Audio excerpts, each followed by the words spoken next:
Morning, everyone. Everyone doing okay, I trust? Just surviving the deep, cold winter right now. Everybody's, you gonna live? I saw, I don't know about down here, but up where I live, there were snowflakes. I was like, oh, when can we be done with this? All right, it's been a while, so I am, got both guns loaded with at least 10 wonderfully new puns. So I've reloaded. Here we go. What do you say to a llama that loves picnicking? I'll pack a lunch. See, you haven't heard these before. What do you call an alligator in a vest? An investigator. That's right, an investigator. A photon checks into a hotel. The front desk asks if it has any luggage. He replies, no, I'm traveling light.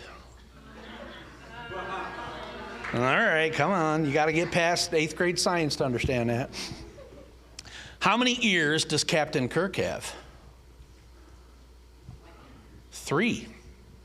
The right, the left, and the final frontier. Sympathy laughs. I live off of them. What do you call a dinosaur with an extensive vocabulary? I heard it. A thesaurus. I didn't get one laugh on that. Did you hear that? That was awesome. Dead silent. And poor Sandy was embarrassed to answer. That was great. Did you hear about the glass blower who accidentally inhaled? He got a stomach pain. Reach for it, it's there. All right. Why couldn't the pony sing in the choir? He was a little hoarse. Yep, that's true. Why does Waldo, you know, from Where's Waldo? Why does he always wear a striped shirt? Because he doesn't want to be spotted.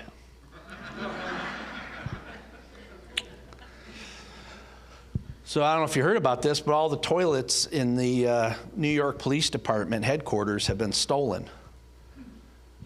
The police apparently have nothing to go on. Come on, you'll be retelling that tomorrow. I know you will.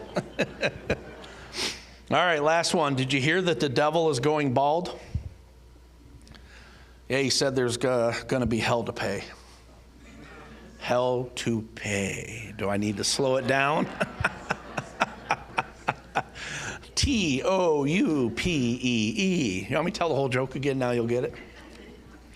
As always, these are for sale. Come see me after church. I've never had anybody buy them. I don't understand, Tim. They're priceless. Hey, how about another round of appreciation for Tim and all the work he's done?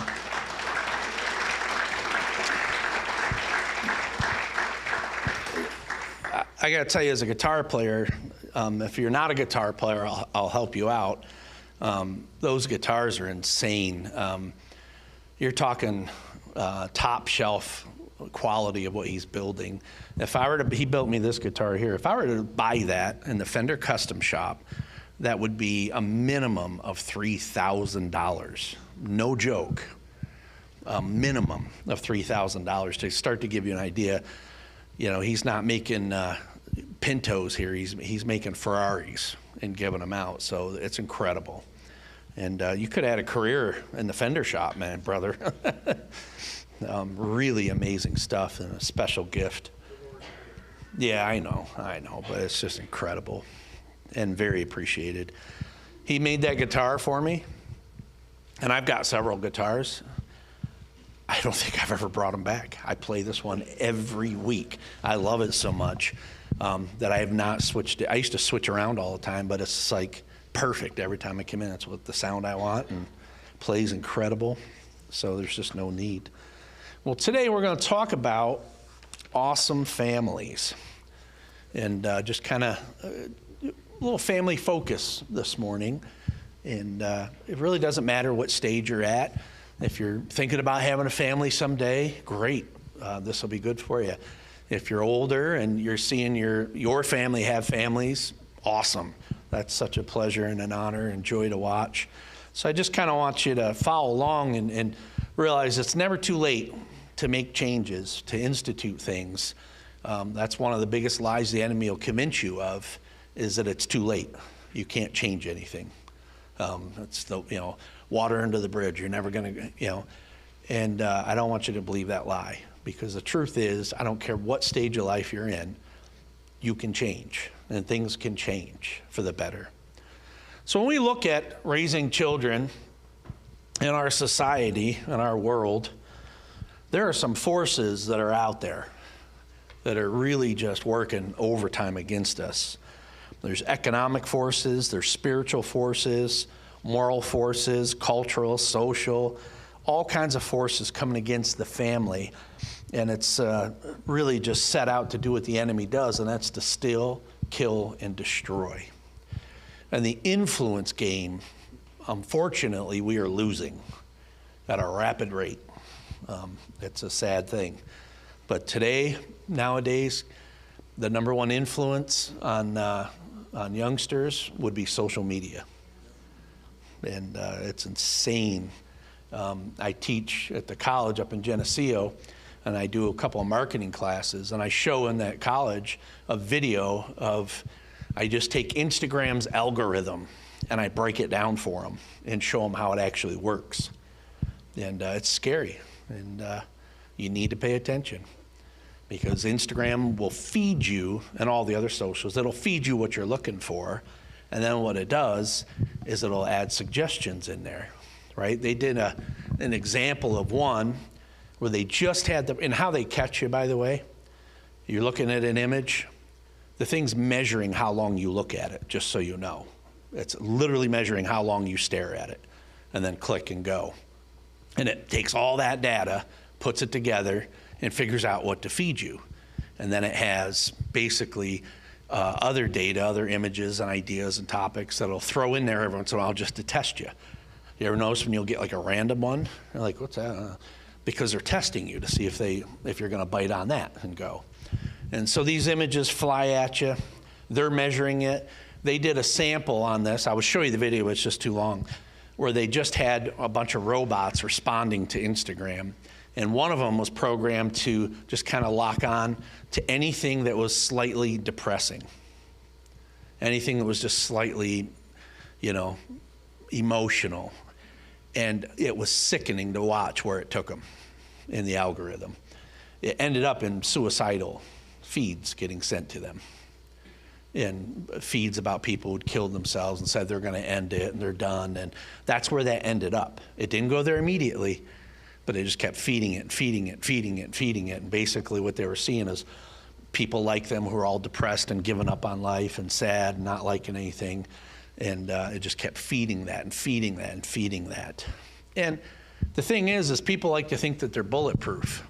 Oh, that doesn't really have an influence on me. Well, you can start with denial if you want to, but the truth is it influences every one of us. You're not immune to it. Nobody is. And so there's a serious battle out there happening, and it's something to be very mindful of. And again, like anything, social media in and of itself is not evil. It's not. It's just a tool, right? Just like a hammer is not evil, but if I go over and smack Tim in the head with it, well, it's a pretty bad idea. Or if I go and build something with it, that's a pretty good idea. It's just a tool. It can be used either way, for good or for evil. The problem isn't the tool itself. The problem is how it's being used. So keep that in mind for sure. So that's just social media. There's so many other things in our society. There's a lot of agendas being pushed in our schools, crazy amount of agendas. And man, I love everybody, but I think we should stick to educating kids. You were hired to be a teacher. Stick to teaching. The U.S. does not have very good scores when you compare us on the world stage. I think this is just my opinion. I won't soapbox a whole lot on it, but we spend far too much time in the weeds of life than we do on all the old farts are going to love this, right? On the on the arithmetic and reading, and right? But it's true. Schools are distracted. You know, and I say that generically, but they are. They're distracted and they're out in the weeds, trying to, God knows what.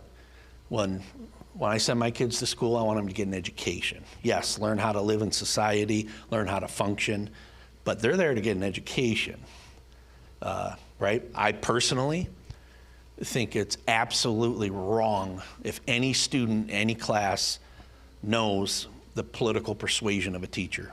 I believe that teacher has failed miserably. Nobody hired you to be a political activist in your classroom.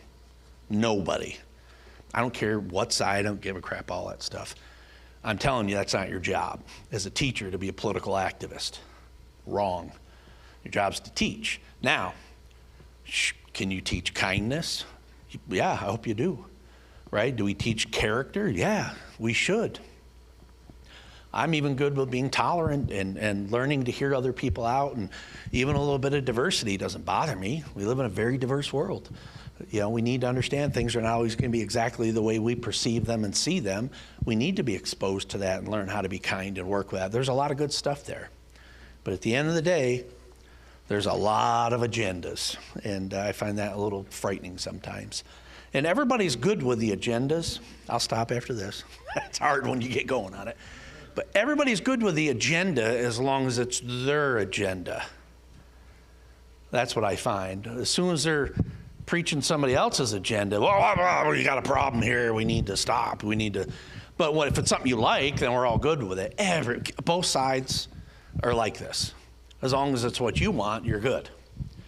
That's a tricky thing when people ask me about separation of church and state and schools. That's actually really tricky.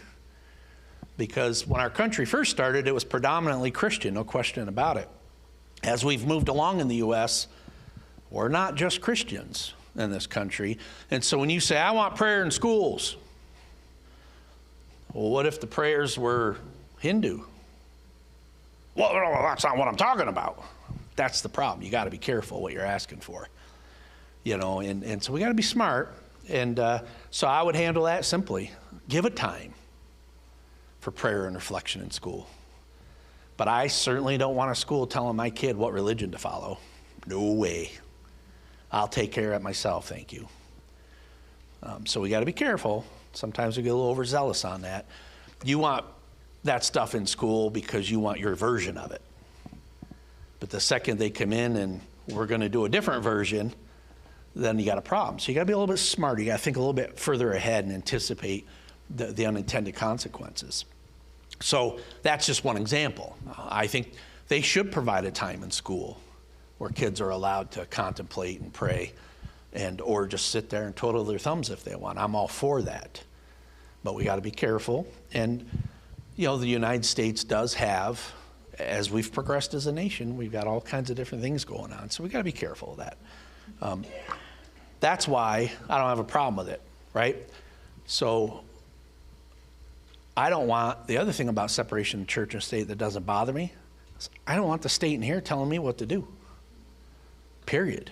I want nothing to do with that. Go to Canada, they're in the churches telling them what to do. Go to England, it's run by the government. You don't want that.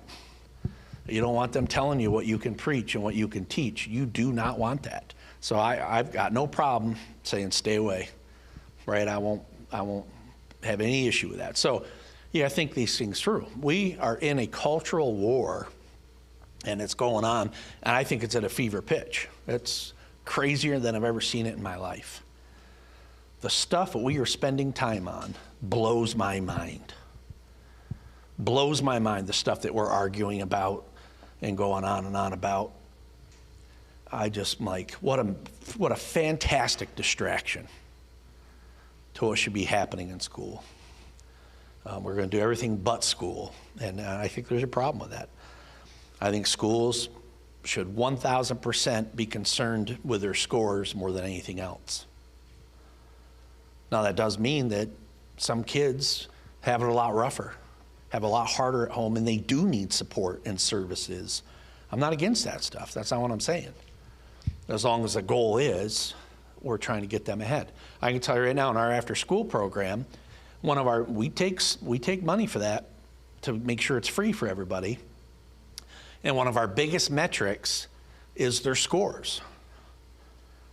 The dollars that are allocated to our program, one of the biggest metrics is the scores. Proficiency in English language arts and math. And so we have to measure that stuff and be accountable to that. So while we have a lot of different components in our program, a big part of it is trying to help these kids with their education and get off to a better start in life so they can have better chances. So I say that because I'm knee deep in it and I see it all the time and I see all the influences. And we need to be mindful of that. We're battling a lot of influences. And I will tell you this last thing with this is that at the end of the day, you see, I don't want the school teaching my kids religion. I don't trust them to do it. That's what I mean by all that. I do not trust the school to be my kids' religious educators. Yeah, that's your job as parents. That's your job. That's up to you. And a lot of parents want it, well, that's up to the church. We partner with you, we'll help you, but still not the church's full job. You really think we're going to win that battle with 45 minutes of influence a week?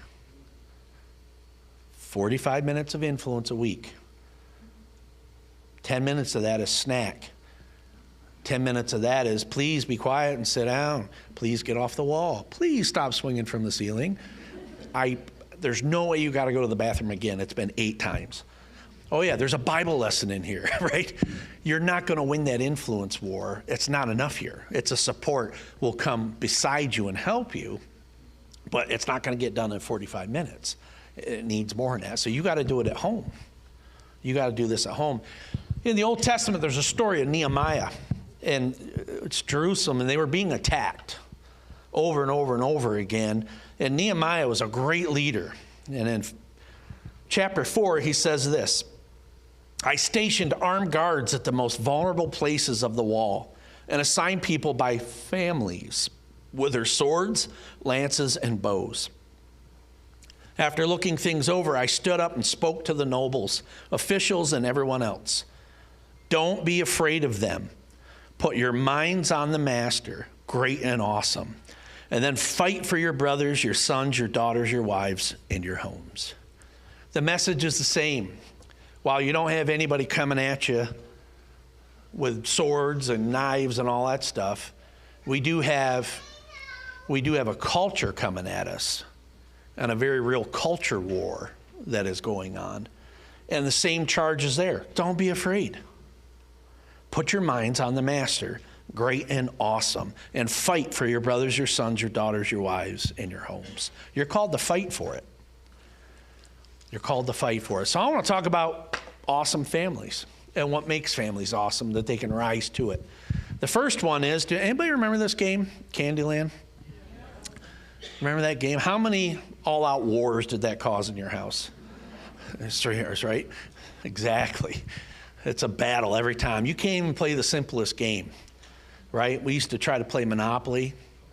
Halfway through it, I'd clear the board, man. As soon as my sister was like raising the rent and trying to crush me, I was the youngest for years. And so I'd clear the table like Jesus with the money changers. Just and then run away. But games are often a metaphor for life, right? How many things can we learn? But one of the cool things is, as a family, do you play games? Or is it all business all the time? Because it shouldn't be. Awesome families are playful. Solomon said this. Check this out. The scriptures back this up. Solomon, the smartest guy who ever lived, other than Jesus, I commend the enjoyment of life.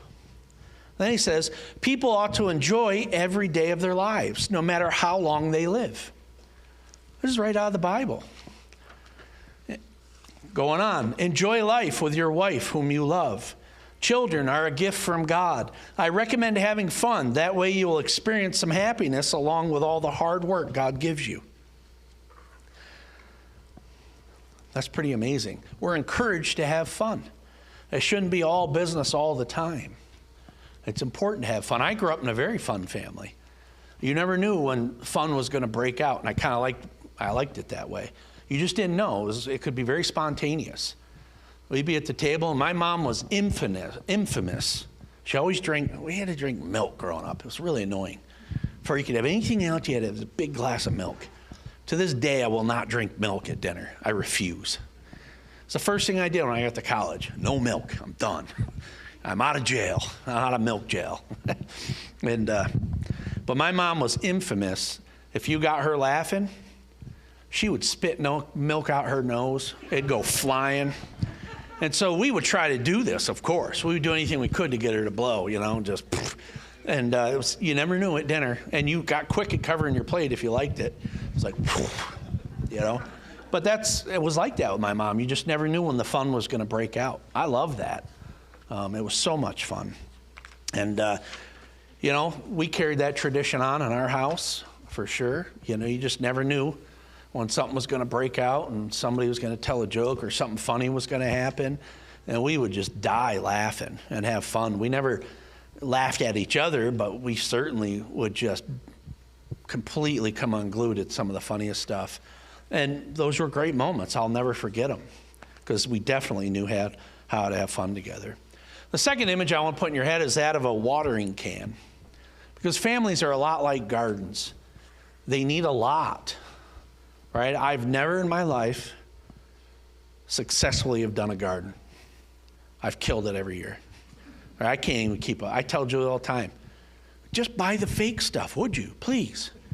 Buy really good fake stuff. I don't care. Buy fake plants. Buy wonderful fake plants. I'm like, why would we buy real ones? Because they're just going to die. We will kill them. She's better than me, but not by a whole lot. Neither of us have had a lot of luck over the years with live plants. If you come to our house, do we have any live ones? Yeah, you got that one little twig from Allie that we've kept alive. And I think on the bottom it says, you can't kill it. So we're trying. But it takes a lot, right? We want our families to grow. You know the deal with this. It's about what you do. You create an environment that's conducive to growth. That's how you do it. You make sure it has the nutrients, the health, the sunlight, the water, everything it needs. That's how we grow. The Bible tells us that Jesus grew in wisdom when he was a kid, about 12 years old. He grew in wisdom, stature, and in favor with God and with man. There are 4 kinds of growth you want to have in your family. You want to grow in wisdom. That's intellectual growth, mental growth. You grow in stature. That's physical growth, health. You grow in favor with God. That's spiritual growth. Then you grow in favor with man. That's social growth. You've got to learn how to exist and work in society. And so the thing is, we learn so much from our families when we're growing up. And if we have deficiencies as adults, usually it's because something didn't happen right when we were kids. And that's not to convict or beat up on anybody. There are no perfect parents. But a lot of times, especially if you had any kind of trauma as a kid, you carry that into adulthood. And you got to let Jesus fix it, and it takes work. It's not just enough to say, all right, Lord, fix it. It just does not work that way. You've got to engage in the process. And so we learn some things from our families. We learn what to do with feelings. We learn how to handle conflict. We learn how to handle loss. Those are some big items that we learned from our families. This reminds me of the game Chutes and Ladders. Isn't life a lot like Chutes and Ladders? It's a game of chance, baby. And there's a lot of ups and downs, and I think that's pretty well life. There's a lot of ups and downs. Not everything is guaranteed. A lot of times we roll the dice and it's not what we want to see. And how do we deal with that? What are our emotions with that, right? How do we move forward with that? And so we have these things that we learned from our families. What to do with feelings? What were you taught as a kid? What were you taught to do with your feelings? Yeah, just think about it. It's rhetorical, just sit there. But what was it like in your house? Were you allowed to cry? Were you allowed to be upset? What was it like? And things that happen to you as a kid can affect those things too. How do you handle conflict as a kid? How did you see your parents handle conflict? What was it like? Was it a blow up and all kinds of emotion? Or was it the I'll worry about it later, right? Where you just, ignorance is bliss, you just don't ever deal with it. Some of you grew up in families like that where you just never dealt with the conflict. Give it a few days and we just stop talking about it and we act like it never happened. Anybody relate to that? We're just going to act like it never happened. That can be difficult. That's not a good, healthy way to deal with things. How to handle loss. I tell people I've coached youth sports and school sports, and any of you guys that coach, man, there's some great coaches here, by the way. But they'll tell you, you learn so much more through losing than you do winning. Character is developed and revealed sometimes. It's the losing. Winning's easy, man. Go through the line, shake hands, you're all happy. And, going through that line at the end of the game when you've lost, especially a highly contested game, that's where you learn. Some of the most valuable lessons in life are learned through that loss line. Being gracious. I tell my guys every time, right? You keep your heads up and you act like gentlemen. So I tell them every single time. Heads up, act like gentlemen. You be gracious in victory and you be gracious in loss. You've got to learn this. I chased a kid into the locker room this past year because we lost a very, very tight little game. And it was a great game. I was excited. I always want to win. But we got to the end of the game, and the kid was so upset that he threw the ball and he ran into the locker room. B, you would have been okay with that, right? I said, no problem. And I chased that kid in the locker. I left the line. I'm like, that ain't happening. I go back in there. And I must have said it loud enough that my daughters were getting ready to come across the gym floor to keep me in check. Like, we don't need Dad in the news. And I went in that locker room, and I ripped into that kid. It was basically not on my watch kind of a speech. That ain't happening. I don't care how mad you are. I don't care how disappointed you are. You get your butt up, and you get back out there, and you go talk to that coach, and you go shake hands. Now. You'll never play for me again, kind of thing. And because he need to learn that. I understand that emotional losing, right? And it was tough to learn. It was hard for me to learn throughout the years. To this day, I hate losing. I never feel good about it. I don't like it. You kidding me? I fight depression for 2 weeks after the Bills lost. I wasn't even a part of it. I hate losing, right? It's like, I get upset about everything like that. It's competitive and we're like that. And then that's just loss of life. What about loss of something that really matters, like a relative, like a loved one? How do you teach them and guide them through that? Boy, does that matter. How do we do that? And then what they'll learn is what values you have and what values matter the most. I know one thing for our kids, one of the biggest values that we want to teach our kids growing up is that they're loved unconditionally. That no matter what, mom and dad love them. And then we support them. Now, that wasn't a card to act like a buffoon and do whatever you want, because they got grounded, they got in trouble. Taylor got chased up the stairs more than once, me trying to give her a swat, right? She could move quick back then, too. And then she'll tell you, you know what they hated, what I used to do when I get frustrated with them? I'd be like, what do you have to say for that? They'd start to talk. I'm like, be quiet. I'm like, I want to know what you're thinking. And they go to, stop moving your mouth. And Taylor's like, stop spitting on me, Dad. Like, she would like, fine. She'd be like, what do you want me to do? Talk or just, but the biggest thing I try to teach my kids is that they're loved and that they had a sense of security in that and that it would never be something they'd have to doubt. And then one of my favorite absolute scriptures that I've learned from is that though a righteous man falls 7 times, he rises again. Resilience. You've got to teach your kids resilience. Life is hard. When you go after worthwhile goals, life is hard. Fighting for your marriage is hard, incredibly hard. Are you just going to quit and walk away because it got hard? If that's your answer, then you don't have resilience. What, do you think you were going to get married and it was going to be sunshine and roses and butterflies the whole trip? I don't know who sold you that bill of goods. They're a good salesman. You thought it was going to be easy your whole life? No. Incredibly difficult. Incredibly difficult. And yes, sometimes you get to a point where it's irreconcilable. You can't fix it anymore. All right? The scriptures teach us as far as it depends on you, and so you do your part the best you can. And at the end of the day,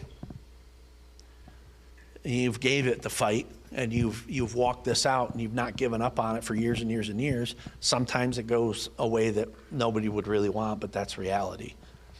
You don't need to beat yourselves up with guilt over that. But you got to ask yourself, I can't answer this. You got to ask yourself, did I fight for it? Did I do everything I can possibly do? That's it. That's all I'm asking. Because I think that's all God would ask of you, is to do everything. But you need resilience. That's just marriage. Think about in life, the hardest things. Right? You apply for a school, you don't get in. Then you just quit. You just walk away.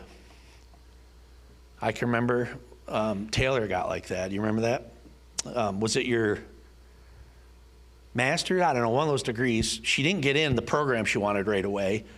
And she was like, that's it, I'm done. I'm not doing this. And she had a 4.0. So it was like, there's nothing else I can do here. I have a 4.0. I've done all blah, blah, blah. And she was just, and I'm like, I think you just land on the wrong cycle. Like it was probably already filled. It happens. But I fought with her forever over that. Right? And it was about a resilience lesson. And I finally said, oh, you're going to give up because of that? That's ridiculous. Have you tried to go this way? Have you tried to go that way? Have you tried to go over? Have you tried to go under? Have you tried to bash right through the middle?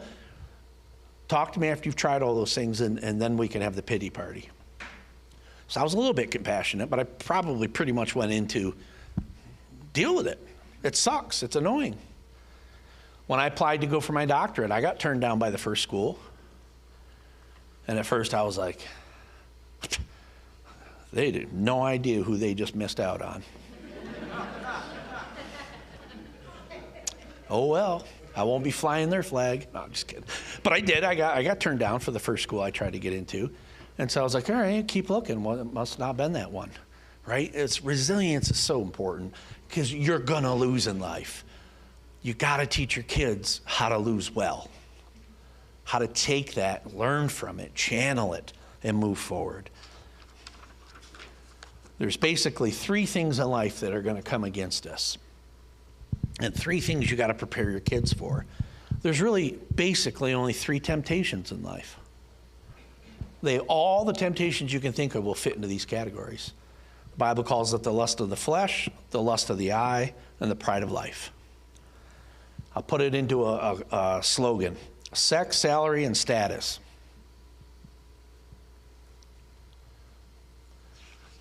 That's tough stuff. But Jesus told us that nobody has gone through any temptation that is not common.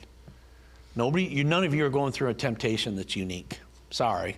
We all want to feel like, whoa, it's me. Nobody's dealing with what I'm dealing with. That's just not the truth. You're not alone. You're not alone.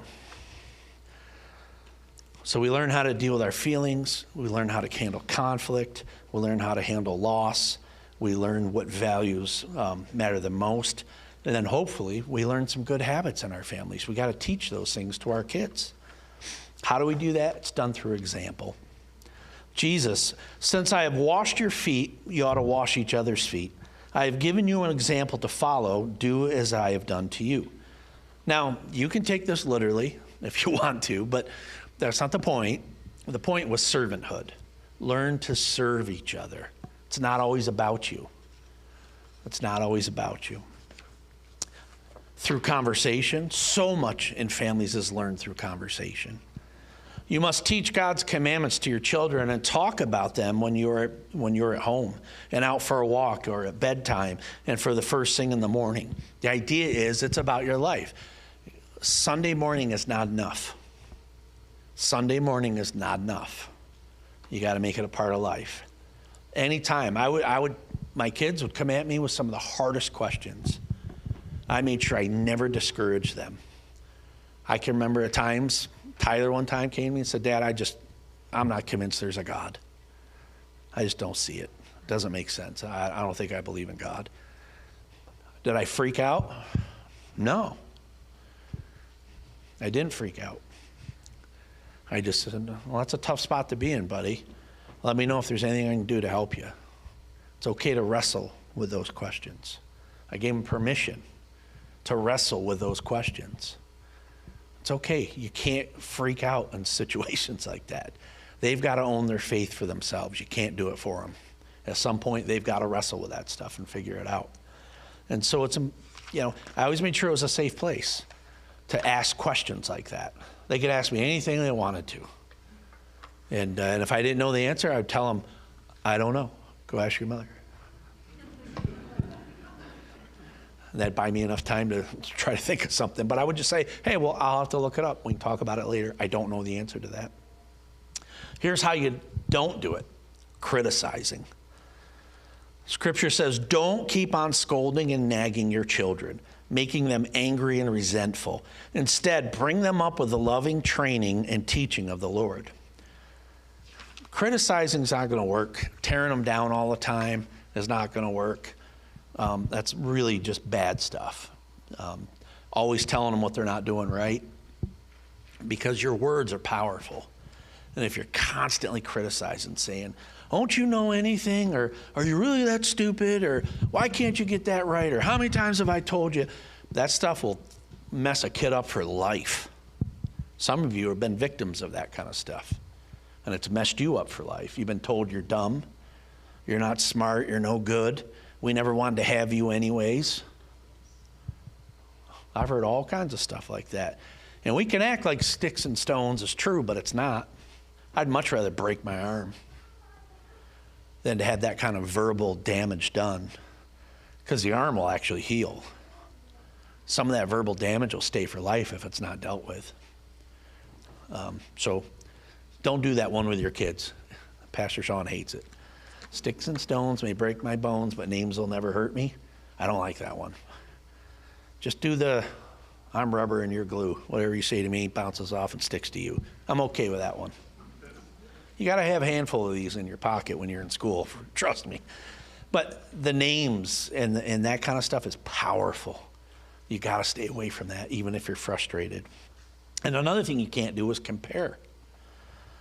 Do not compare your kids to each other. It's not smart. They're all unique. That's a trap that the enemy's setting up for them.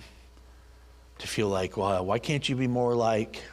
Is one of the worst things you could say to a kid. Why can't you be more like? Don't ever say that. Don't ever say that, because you are making them compare themselves to something they can never be, because you can only be you. So don't do that to kids. That'll destroy them. Absolutely destroy them. Encourage them to find their own way. Matter of fact, the Bible tells us, train a child up in the way he should go, and from that they will never depart. We miss that all the time in there. It does not say, train a child up in the way that you want them to go. That's not what Scripture says. It says train them up in the way that you could do they, and the way they should go. In other words, help them discover their own path and who they want to be. Never told any of my kids what they had to do for a living or for a career. I just told them, you got to do something. You got to do something. You got to make money in this world. So you got to do something. But I never told them, you have to be this, you have to be that, or I didn't do it with sports. I didn't do it with anything. I always told them, go be you, go find your passion. All right, you guys know I love football. Both my boys played soccer. And I encouraged them. I said, you do what you want to do, man. Figure it out. I'll never forget Tyler. And they played junior football and all that and loved it. But Tyler was like, Dad, in soccer, he was so funny. He was so young, but he's like, soccer, I'll be a starter. I'll probably be one of the best ones on the team. Football, I'm just going to be like whenever they can get me in. He's like, I want to play. Awesome, let's do it. And he did, right? And Zach followed suit. I never put pressure on them to play football. Would I have loved to have a kid be a football player? Yeah. Sure, I love football, but it didn't matter to me. It was because it was about them and not me. I'll also tell you, my coach friends will tell you, the worst coaches are the vicarious dads. They are the worst coaches. It's the dad who's trying to regain his youth through their kid. They are the worst. They're really annoying. They usually, coaches like us tell them, I love your dad, buddy. He's a great guy. But when we're doing this, don't listen to a word he says. Ever had a conversation similar to that? I have several times. Your dad's awesome, man. But here's the deal. He just doesn't understand what we're trying to do. I tried to be as nice as I could about it, but it was like, you do you. You do it your way. And so don't compare. It destroys them. And finally, as we kind of wrap this up, remember that families are supposed to be protectors, right? Just like a raincoat, just like an umbrella. We're supposed to shield our families and protect them and be there for them. Jesus said in Matthew 5:45, it rains on both those who do right and those who do wrong. It rains on both. But if you're fortunate enough to be in a Christian family that loves God, then you're fortunate enough to be around people who understand the importance of protecting. And that protection isn't just your nuclear family. That expands to the church family, that we need to be there for each other. We need to help each other out when we can with what we can. We need to protect each other. It's important. Ecclesiastes, 2 are better than 1. If one of them falls down, the other can help him up. But if someone is alone and falls, it's just too bad because there is no one to help him. Isolation is not good. It's not good. This whole thing has been designed to be done in concert together where we can support each other. And there's all kinds of things that come against us. And in life, there will be storms. You're not going to get out of it. There's 3 different types of storms I can think of, and I'll hit them quickly. There's change. Whenever some people are just very, very upset when things change all of a sudden. And it disrupts patterns, and it disrupts routines, and that can be very hard for people to deal with change. Another one is harmful ideas, where kids are just hit with all kinds of untruths, and it can throw them off, and they're told, not just, if your family's doing good, the world will take no time to tell them that they're no good, that nobody loves them, nobody values them. That'll happen on its own. That's the world we live in. It's very difficult. And then finally, rejection, which is incredibly difficult to deal with. Nobody likes that. We have to be there for them. And we got to teach our kids that we're there to serve, not just ourselves, but each other. That's one of the most important things. When you are born, you are extremely selfish. It's true, right? Why do we call it the terrible twos? And then everybody says it's not even the twos, it's the threes, right? Because they believe the world revolves around them at that age. Literally, they think everything is there to serve them, that everybody's there to bid their calling, right? And because they don't know any better. And then, boy, when you run interference on that, right? Levi's favorite thing, if you tell him no, he'll come, Daddy said no. And he told on me the other day, Bobby said no. He calls me Bobby. And, because he's just like, he can't fathom it. You would tell Levi no? Who would dare do such a thing, right? But he's got to learn. He's got to learn those things. It can't always be what, You'll develop a monster if he always gets everything he wants every single time, all the time. That will not be good, right? So he's got to learn no. And he's got to learn that there's more to this world than just him. It'll come in ages and stages. He'll start to figure it out. But, with Levi, we can laugh. I know some adults. Daddy said no.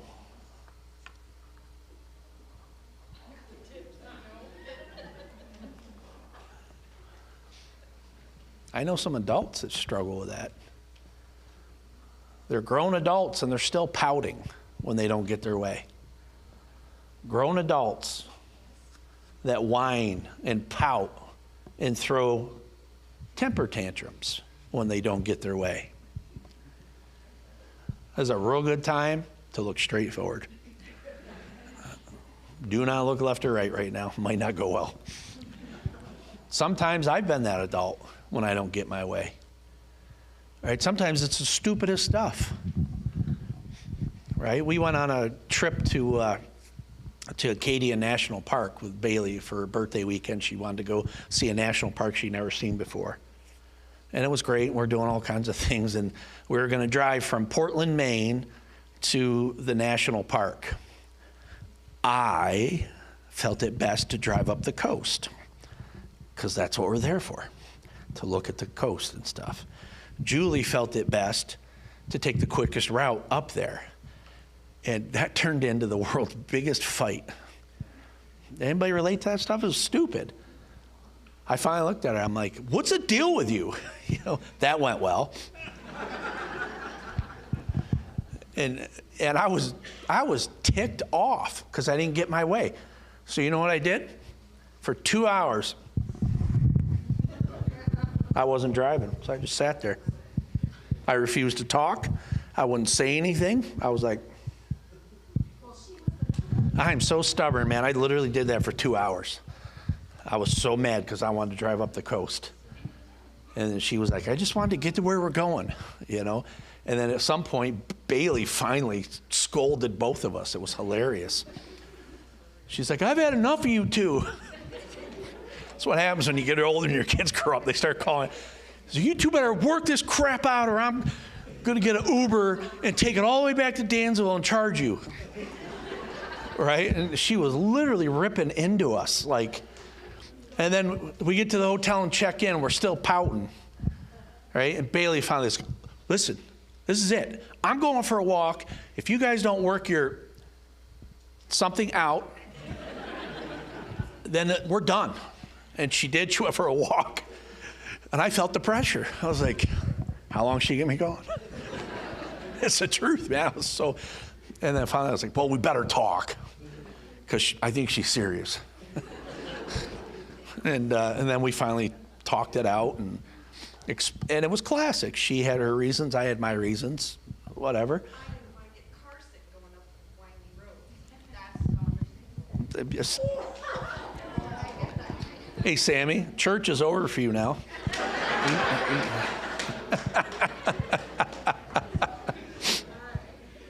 That's so true, though. Take a Zofran, we're good. I was so mad. But my point is, nobody's immune, right? We all have those moments. Absolutely stupid, but in the heat of the moment, we get dumb. And we can throw those tantrums, and that 3-year-old in you comes out. And we got to realize we're not 3 years old. And we got to work through these things like adults, even if it takes your kids telling you, you two need to work this out like adults. Or you're not getting dinner until you figure this out. That's tough. But listen. We learned so much in our families. It is awesome. It is God's design to do this. And there's some things you can do to really set your kids up for success. And it doesn't matter if you've messed up. It doesn't. It's not too late. Whether you have adult children, grandchildren, it's not too late. You can still think these things out. You can still catch yourself doing something. Oh, there I go. I'm starting right in on this. I got to stop doing that. Let me listen first. There's just things you can learn to do. Let me not be so reactive. Let me hear first, then respond. Right? You can make micro changes in your life that will pay huge dividends going forward. I promise you. Let me pray for you guys. Lord, we thank you so much that you care for us, that you gave us families. It's your design. And of course, the enemy is swinging against it, looking to kill, steal, and destroy. But Father, you've given us what we need. You said, in this world we'll have trouble, but take heart because you have overcome the world. So you're our hope. We cling to you and we ask for your help. We ask that we would remember that the righteous man, even though he falls, he gets back up. None of us are perfect. The key is spiritual resilience, getting back up, learning from it and marching forward. I ask that you would bless everyone today. Guide them, lead them, Lord. Help us make those micro changes in our lives.